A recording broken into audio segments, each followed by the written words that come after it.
Good morning guys, Adam here at Board at Home. In today's Jump In Let's Play we are taking a look at Targi. This is a worker placement and resource management game where we are using our tribe members, our Targi, to collect different resources and collect different tribes cards in order to secure victory points. So it's a fairly straightforward game, but we've got a lot of depth in the strategy. So we'll just go through the board, explain to you everything that we've got here. So our main board is made up of these 25 cards. We've got 16 border cards and we've got 9 in the middle. The 9 in the middle are tribe and goods cards. The goods cards will allow us to buy the tribes cards. You can see on the tribes cards here, they have a variety of different resources. This is what you need to use to pay for them, and this is how we get them. These cards will change over time. We have our stacks up there, as well as our extra resources for the game. Around the outside is where we will be placing our workers. The only places they can't go are these corner ones, which is the raids. These corner ones are what will happen if the robber, or when the robber gets to that space, something negative will happen and the robber starts on the number 1 square, the noble square. So the idea is that we play our workers down on a variety of different spaces around the edge. We get to perform that action, and then wherever they intersect with another one, for example, we also get the card in the middle. We've got our starting resources here, so we do start off with a little bit. We've got 4 victory points to start with, 2 salt, 2 pepper, and 2 dates. And we've got our starting player amulet, which you'd normally give to whoever the starting player is, but for this, largely inconsequential. Okay, so let's go through the actual rules of the game. So as I said, you play your workers down, and then wherever they intersect is where we place our tribe markers. We then get to play these actions, and then we get to take these ones in the middle. Okay, so let's begin with it then. So we're going to place our first one. Let's go for some pepper. Oh, and just a quick reminder, these cards, obviously a lot of Euro games love their symbols, love their icons. If you're not sure on it, especially if you're just starting out, you can turn over and it will give you a detailed explanation on here. And you can also see 1 times there. There we go. Okay, so we're going to place ours there. This player is going to place theirs. Let's go here. Now, because the blue has placed it here, the white can't place it on here, and because the white's placed theirs on here, the blue cannot place it on there.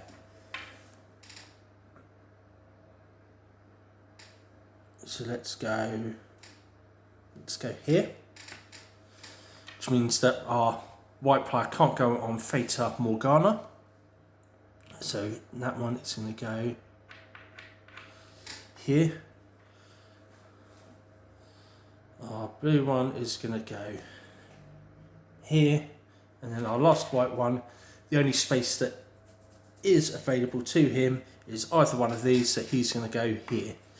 So what we do now is we find where the paths intersect. So this one intersects here, this one intersects here, and then for this player we've got one that intersects here and one that intersects here.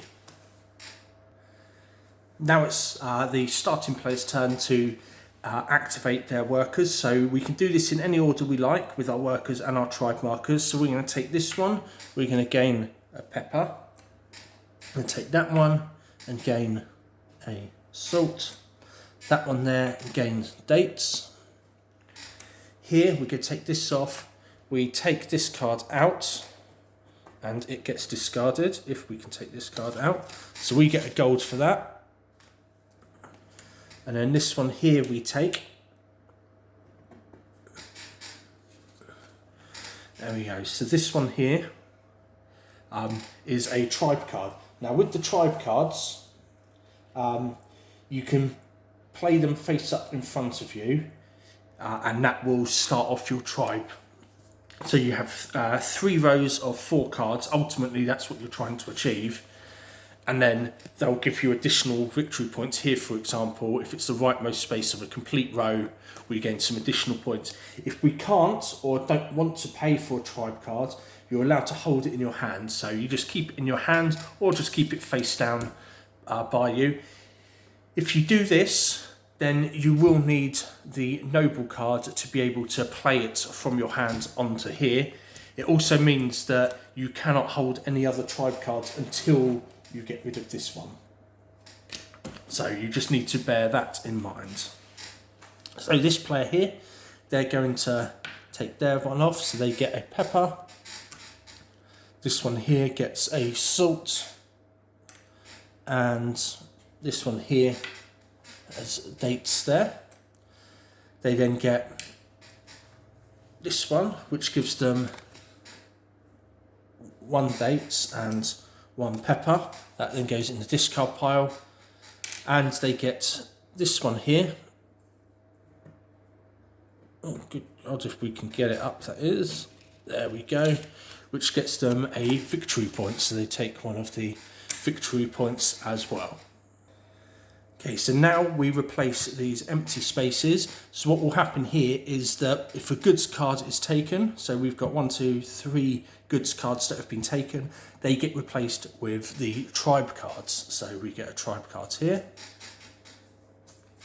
a tribe card here, and a tribe card here. And then similarly, if a tribe card has been taken, then we replace it with a goods card. So now that we are all set up, the other player gets our starting token, and then we move to the next round. So next round, our robber will move forward 1. This now means that we can't use that space for our workers. And then we proceed to carry on as normal. So we will play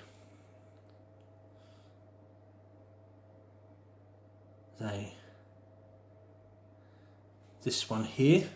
So just to give you an idea, we're going on tribal expansion here. So this one, turn over the top tribe card of the draw pile. You may display it immediately if you pay the cost, or you can take it into your hand or discard it. So that's what we're going to do. And then this player here, we're going to go here. This player will go here. We will go here. Then what have we got?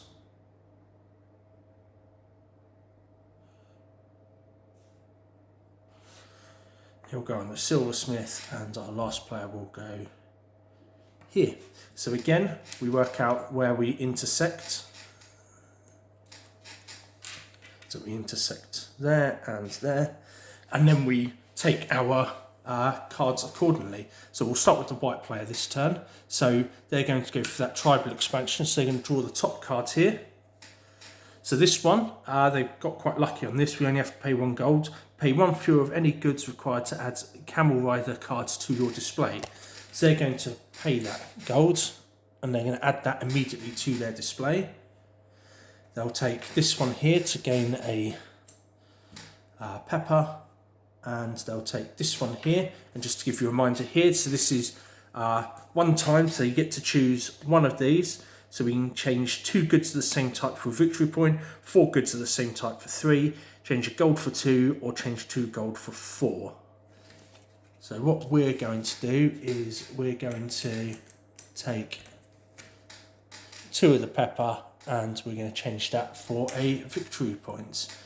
They're then going to take this card, and they're going to pay these costs if they can. So we've got 1 of those, we've got 2 dates and 2 pepper, so they can pay the costs. So those will go back to their respective piles, and this will be added to their tableau. So just to give you a quick idea with the tableau, so when you display a card, you place it face up in front of you to start your display. So you've got 3 rows that you can start, each row being 4 cards long. With these, you can, once you've started your first row, you can either place it here to carry on that row, or we can place it here to start a new row. We don't have to complete a row to start a new one, but it's up to you. The symbols, the different symbols we have on the left hand side of the card here will dictate how many victory points we get at the end. So if we had a 4 card row with all camel, for example, we would get 4 extra victory points at the end of the game. If we had a complete row with 4 different symbols, we would get 2 extra points. So it really depends on what you want to do with those, but it's a maximum of 3 rows, each with 4 cards. So they've got those in their display. And then we're going to take that one and we're going to go for this one here. Now we can't pay for this now because we don't have the gold, so that can go into our hands. And then what we will do now, because it's going to start getting a bit more complicated now that the pattern's been broken, is we're going to put these cards in now so that we know that those cards are there. So then the next player, they're going to take this one off and take one of those, this one and take one of those, and then this one here, so it's another special card, Fata Morgana. So on this one, you may move one of your tribe markers from a card in the centre square to another unoccupied central card. So it's kind of like a bit of a mirage really. So we are going to move ours from here to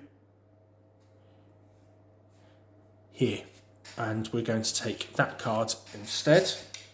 Now we can pay those resources, and we shall pay those resources. So we've got dates, salt and a coin. So we'll pay that, and we're going to put that face up in our display.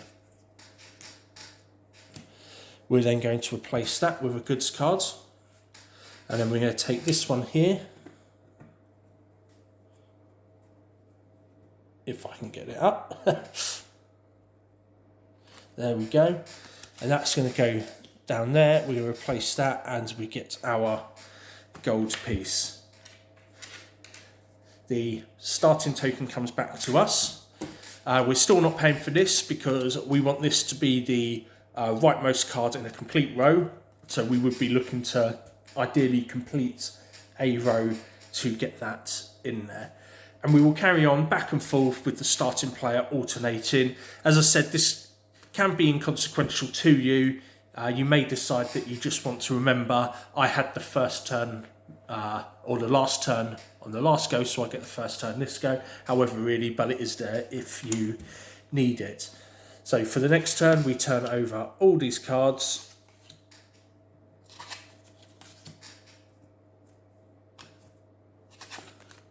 We move our robber forward 1, and then we carry on with the next turn. As said, over the course of the game, we will be building up our tableau of tribe cards, and then at the end we will be scoring. So there's 2 ways for the game to end.